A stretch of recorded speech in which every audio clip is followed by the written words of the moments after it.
ہم بے وفا نہیں. از کلام ملک علی خان کس نمبر 2. آج یہ معجزہ کیسے ہو گیا کہ عمیر آفتاب نے مجھے کال کی، وہ بھی رات کے 10 بجے. وہ کال اٹینڈ کرتے ہی بولی، ہاں پہلے بھی کرتا رہتا ہوں یار، اب ایسے بھی نہ بولو. اس نے کہا لگایا. گرمیوں کے دن تھے. وہ اس وقت چھت پر موجود چارپائی پر لیٹا ہوا تھا. اس نے آسمان پر موجود ستاروں کو دیکھتے ہوئے کہا، ہاں وہ بھی کبھی کبھی اتفاق سے کال مل جاتی ہے، جیسے آج مل گئی. وہ پھر بھی شکوہ کرنا نہیں بھولی تھی. ویسے آج میں نے بہت خاص بات بتانے کے لیے اس وقت کال کی ہے. پتہ ہے رمنا، آج میں بہت خوش ہوں. تم اندازہ نہیں لگا سکتی. وہ خوشی سے بھرپور لہجے میں بولا. ہاں تمہارے لہجے سے مجھے بھی پتہ چل رہا ہے. بھئی اب مجھے بھی بتا دو، ایسی کون سی بات ہے جو آج تم بہت خوش ہو؟ کیونکہ مجھے جاب مل گئی ہے، وہ بھی اظہر انڈسٹریز میں مینیجر کے عہدے پر. وہ اپنی خوشی کا اظہار کرتے ہوئے بولا، ارے واہ، یہ تو بہت خوشی کی بات ہے. عمیر اب مجھے یہ بتاؤ، اس خوشی میں ٹریٹ کب دے رہے ہو؟ وہ خوشی سے بھرپور لہجے میں بولی. جب تم کہو اسی دن میں ٹریٹ دینے کے لیے تیار ہوں. وہ مسکراتے ہوئے بولا، اوکے کل سنڈے بھی ہے، تم بھی فری ہوگے تو کل شام اسی ریسٹورنٹ میں ملتے ہیں جہاں پہلے ملتے ہیں. اوکے جیسے تم کہو. اور کیسی ہو؟ میں ٹھیک ہوں، تم بتاؤ. میں بھی ٹھیک ہوں. کیا کر رہے ہو؟ آسمان پر تمہیں دیکھ رہا ہوں. اس نے شوق لہجے میں کہا. مجھے آسمان پر؟ وہ کیسے؟ آسمان پر جو چاند اس وقت موجود ہے، مجھے اس میں تم نظر آتی ہو. وہ محبت بھرے لہجے میں بولا. تم باتیں خوب بنا لیتے ہو. وہ مسکراتے ہوئے بولی. تم ہر بار یہی کہتی ہو. وہ خفا سے لہجے میں بولا. لیکن یہ سچ ہے، میں تم سے بہت محبت کرتا ہوں. پتہ نہیں کیوں مجھے کبھی لگتا ہے کہ میں تمہیں کھو نہ دوں. تمہارے پاپا ہماری شادی پر راضی ہوں گے بھی یا نہیں؟ عمیر، میں ویسے ہی تمہیں تنگ کرنے کے لیے بولتی ہوں. مجھے یقین ہے تمہاری محبت پر، اور میں بھی تم سے بہت محبت کرتی ہوں. اور کھونے کے بارے میں آج کے بعد سوچنا بھی مت. میں جانتی ہوں پاپا کبھی اعتراض نہیں کریں گے. انہوں نے آج تک میری ہر خواہش پوری کی ہے، اور میری خوشی کے لیے وہ کچھ بھی کر سکتے ہیں.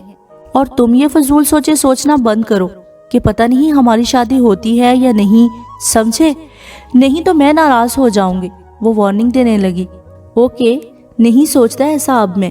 تم بھی ناراضگی والی باتیں نہ کرنا. اس کے لبوں پر اس وقت مسکراہٹ تھی. لاؤنج کو بہت خوبصورتی سے سجایا گیا تھا.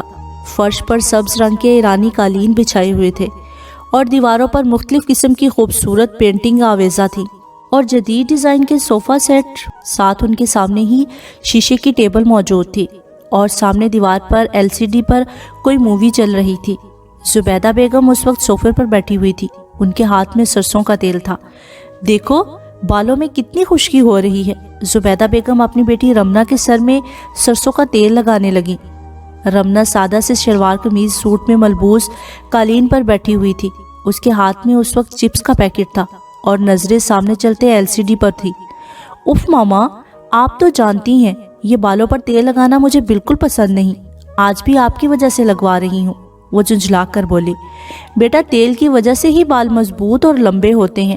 ماما آج کل شیمپو اتنے اچھے آ گئے ہیں، جب ان سے بال مضبوط اور لمبے ہو جاتے ہیں پھر تیل لگانے کی کیا ضرورت ہے؟ اس نے منہ بنایا. اچھا بیٹا، میں تم سے ایک بات کرنا چاہ رہی تھی. جی ماما بولے. تمہارے پاپا تمہاری شادی کے بارے میں سوچ رہے ہیں. کیا ماما، اتنی جلدی بھی کوئی شادی کرتا ہے؟ ابھی تو میری اسٹڈی کمپلیٹ ہوئی ہے. وہ خفا سے لہجے میں بولی. مجھے ابھی کوئی شادی نہیں کرنی. اس نے صاف انکار کر دیا. 2 سال پہلے اسٹڈی کمپلیٹ ہو چکی ہے. بس ماما آپ پاپا کو سمجھا دیں کہ ابھی 1 سال تک میرا کوئی موڈ نہیں ہے. بیٹا آپ کے پاپا کو تو جلدی ہے. ماما جلدی کس بات کی ہے؟ وہ ان کو یہ نہیں بتا سکتی تھی کہ وہ کسی کو پسند کرتی ہے اور اس کی وجہ سے ابھی شادی نہیں کر سکتی.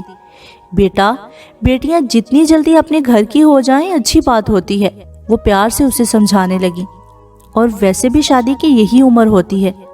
ماما پلیز، میں ابھی اس بارے میں بات نہیں کرنا چاہتی ہوں. وہ اپنی بیٹی کی یہ بات سن کر خاموش ہو گئی تھی. عمیر اس وقت پلنگ پر بیٹھا ہوا تھا. اس کے سامنے لیپ ٹاپ موجود تھا جس پر تیزی سے انگلیاں چلاتے ہوئے دنیا سے بے نیاز آفس کا کام کرنے میں مگن تھا کہ کچھ دیر بعد سیل فون کی بیل نے اسے اپنی طرف متوجہ کیا. اس نے سیل فون پر ایک نظر ڈالی اور پھر سیل فون اٹھا کر کال پک کی.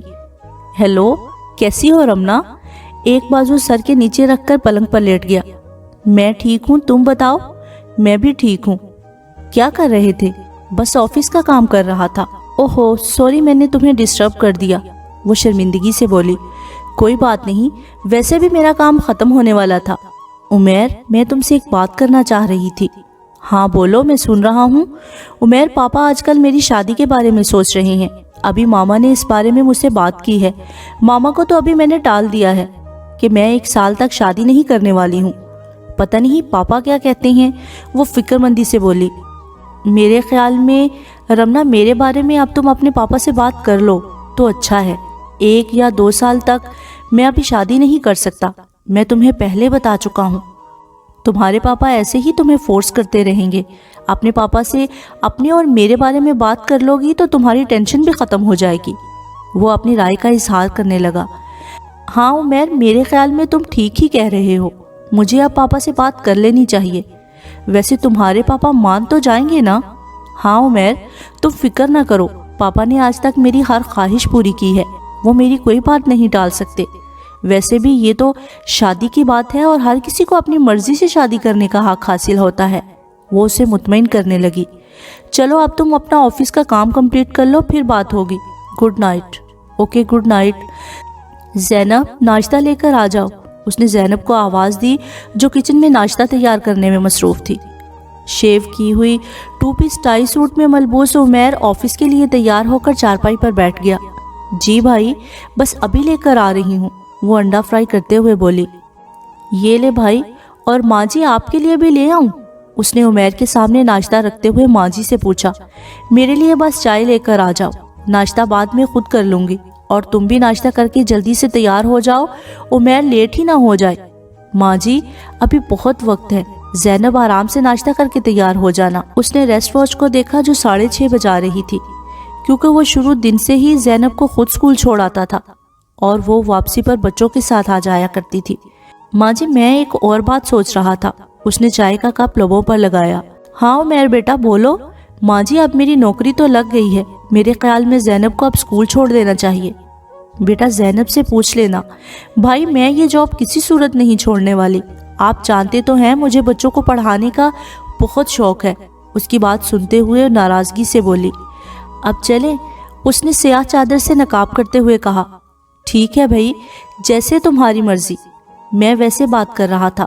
وہ ایک نظر خود کو برآمدے میں موجود شیشے میں دیکھتے ہوئے ٹائی کی نوٹ ٹھیک کرنے لگا۔ چلو اب چلتے ہیں، وہ بائک کی چابی اٹھا کر اس کی طرف متوجہ ہوا۔ ٹھیک ہے ماں جی، خدا حافظ۔ خدا حافظ بیٹا، خیر سے جاؤ اور خیر سے آؤ۔ وہ ہر ماں کی طرح دعا دینا نہیں بھولتی تھی۔ میں آئی کم ان سر؟ یس عمیر آ جائے۔ انہوں نے سر اٹھا کر عمیر کو دیکھا۔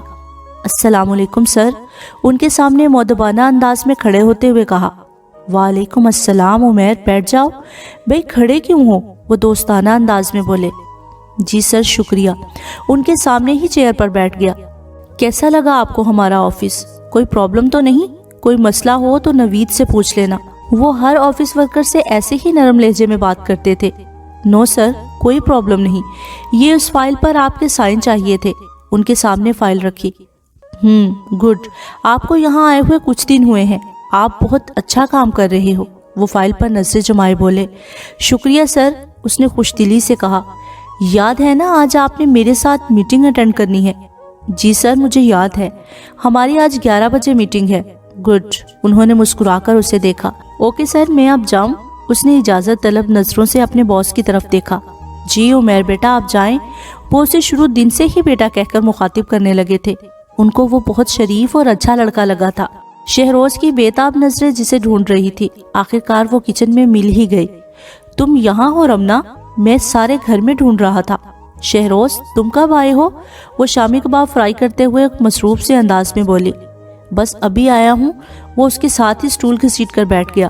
انکل بھی ساتھ آئے ہیں؟ اسے ایک نظر دیکھ کر پوچھا، جو اس وقت خاکی رنگ کی پینٹ اور گرے شرٹ میں ملبوس، کلین شیو، بالوں میں سلیقے سے کنگھی کی ہوئی اور پاؤں میں براؤن رنگ کے سینڈل کے ساتھ بہت ہینڈسم لگ رہا تھا۔ ہاں انہی کے ساتھ آیا ہوں، اس نے اس بات میں سر ہلایا۔ اتنے دنوں سے کہاں تھے؟ نہ کوئی کال کی۔ وہ اب چائے بنانے لگی۔ ہاں کچھ بزی تھا، بزنس کے سلسلے میں کراچی گیا ہوا تھا، وہ غور سے اسے دیکھتے ہوئے بولا، جو سادہ سے کاٹن کے سوٹ میں ملبوس بہت خوبصورت لگ رہی تھی۔ ویسے آج تم پر کوکنگ کا بھوت کہاں سے سوار ہو گیا؟ میں پہلے بھی کرتی ہوں، وہ اسے گھور کر بولی۔ اچھا، خیر میں تو آج دیکھ رہا ہوں اس لیے پوچھ رہا تھا۔ اس کے لبوں پر شریر مسکراہٹ تھی۔ جو اکثر شام کو آ کر میرے ہاتھ کی بنی ہوئی کافی پیتے ہو، وہ بھی کوکنگ میں شمار ہوتی ہے؟ کنجوس لڑکی ہمیشہ خالی کافی لے کر آتی ہو جو اس کو تم کوکنگ کا نام دے رہی ہو، وہ مصنوعی حیرت سے بولا۔ اف شہروز، ایک دو بار تمہیں خالی کافی کیا دے دی، تم مجھے کنجوس بول رہے ہو؟ اور جو بچپن سے لے کر آج تک تم میری چاکلیٹس اور آئس کریم کھاتے آئے ہو، وہ تمہیں یاد نہیں ہے؟ وہ منہ پھلا کر بولی۔ وہ تو انکل میرے لیے لے آتے تھے، اس نے مسکراہٹ ضبط کرتے ہوئے کہا۔ اپنی ختم کر کے میرے حصے کی بھی آدھی کھا جاتے تھے، وہ تمہیں یاد نہیں؟ کیا سچ میں؟ خیر مجھے تو یاد نہیں، اس نے مسکراتے ہوئے کندھے اچکا کر جواب دیا۔ ٹھیک ہے، آج تمہیں کچھ نہیں ملنے والا، وہ چولہا بند کرتے ہوئے سنجیدگی سے بولی۔ رمنا، تمہارے انکل بھی آئے ہوئے ہیں، ان کے لیے بھی چائے لیتی آنا۔ زبیدہ بیگم کچن میں داخل ہوئیں۔ بس ماما، سب کچھ تیار ہے، میں ابھی لے کر آ رہی ہوں، وہ انہیں دیکھ کر بولی۔ آنٹی، آپ کی بیٹی تو بہت کنجوس ہے، آپ کو پتہ ہے آج یہ مجھ سے کہہ رہی ہے کہ ہمارے گھر میں سے تمہیں کچھ نہیں ملنے والا۔ وہ چہرے پر معصومیت سجائے شکایت کرنے لگا۔ کیوں رمنا بیٹا، آج میرے شہروز بیٹے نے کیا کر دیا؟ وہ مسکراتے ہوئے بولی۔ ماما آپ تو جانتی ہیں، اس کی تو عادت ہے ہر بات پر مذاق کرنے کی۔ آپ چلے، میں چائے لے کر آ رہی ہوں، وہ اسے گھور کر بولی۔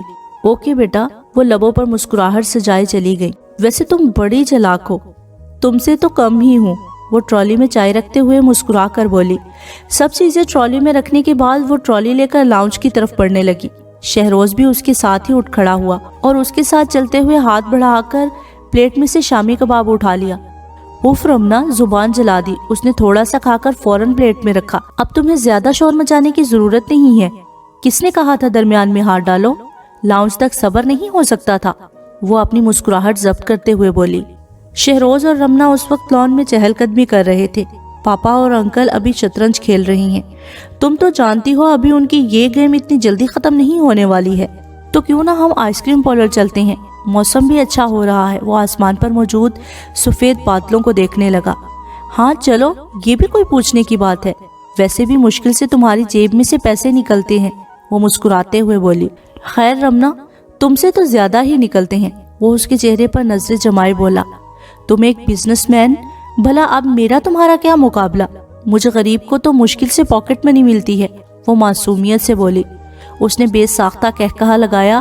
غریب، اور وہ بھی ایک کروڑ پتی بزنس مین کی اکلوتی بیٹی؟ میں نے پھر ایسے ہی تو تمہارا نام کنجوس نہیں رکھا ہے، کنجوس ہوگے تم، سمجھے؟ اس کے کندھے پر ساتھ ہی مکہ مارا۔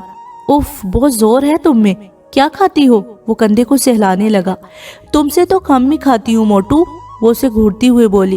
ہائے لڑکی، یہ کیا ظلم کر دیا، اس پرسنالٹی پر ہزاروں لڑکیاں مرتی ہیں اور تم مجھے موٹو کہہ رہی ہو، اس نے مصنوعی غمزدہ لہجے میں کہا۔ ہاں ہوں گی وہ کوئی بے وقوف لڑکیاں، وہ اسے چڑھاتی ہوئی بولی، لیکن تم سے تو اچھی ہیں، کم از کم موٹو تو نہیں کہتی۔ اب یہ ڈرامے بازی بند کرو، تم گاڑی میں بیٹھو، میں انکل کو بتا کر آتی ہوں کہ ہم کچھ دیر کے لیے باہر جا رہی ہیں۔ وہ یہ کہتے ہوئے اندر کی طرف بڑھ گئی۔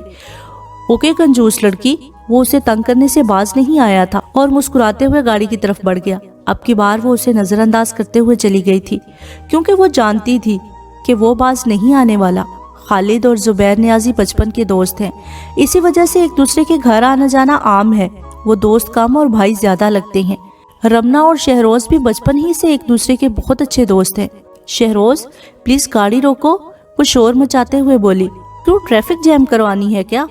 یہاں نہیں روک سکتا، اس نے نفی میں سر ہلایا۔ شہروز پلیز روک دو نا، اس بار خوش آمدی لہجے میں بولی۔ کیوں، یہ تو بتاؤ، اس نے سوالیہ نظروں سے دیکھا اور پھر سے سامنے روڈ کی طرف متوجہ ہو گیا۔ وہ سامنے دیکھو، گول گپے والی ریڑھی نظر آ رہی ہے، وہاں جا کر گاڑی پارک کر دینا، وہ سامنے اشارہ کرنے لگی۔